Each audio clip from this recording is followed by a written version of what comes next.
হাসিনা পালিয়েছে সত্য, কিন্তু আমাদের বৃহত্তর সিলেটের কৃতি সন্তান বিএনপির সাবেক সাংগঠনিক সম্পাদক, সাবেক এমপি জনাব ইলিয়াস আলীকে এখন আমরা ফেরত পাইনি। আজকের এই অন্তর্বর্তীকালীন সরকারের কাছে প্রশ্ন, ওই আয়নাঘর থেকে আজমি ফিরেছে, কাশিমি ফিরেছে, অনেকেই ফিরেছে, সিলেটের কৃতি সন্তান ইলিয়াস আলী কেন ফিরেনি? ইলিয়াস আলীকে কোথায় রেখেছে? এই প্রশ্নের উত্তর বৃহত্তর সিলেটবাসী জানতে চায়।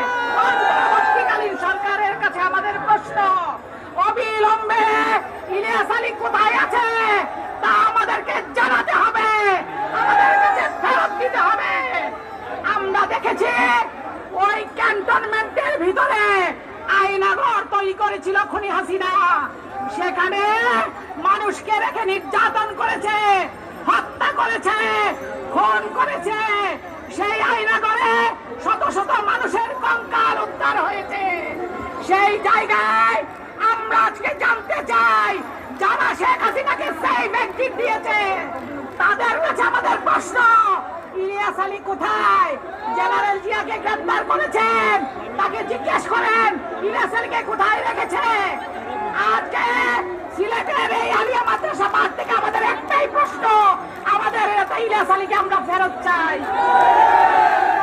প্রিয় ভাইয়েরা আমার, হাসিনা পালিয়েছে, কিন্তু এখানে আমাদের আন্দোলন থেমে যায়নি, গণতন্ত্র এখনো মুক্ত হয়নি। আমাদেরকে একটি সুষ্ঠু নির্বাচনের মাধ্যমে গণতন্ত্রকে মুক্ত করতে হবে। সেই আন্দোলনের কাফেলায় আমাদের নেতা বিএনপির ভারপ্রাপ্ত চেয়ারম্যান তারেক রহমানের নেতৃত্বে আপনারা সকলে অংশগ্রহণ করবেন এবং গণতন্ত্রকে মুক্ত করবেন। সবাই ভালো থাকবেন।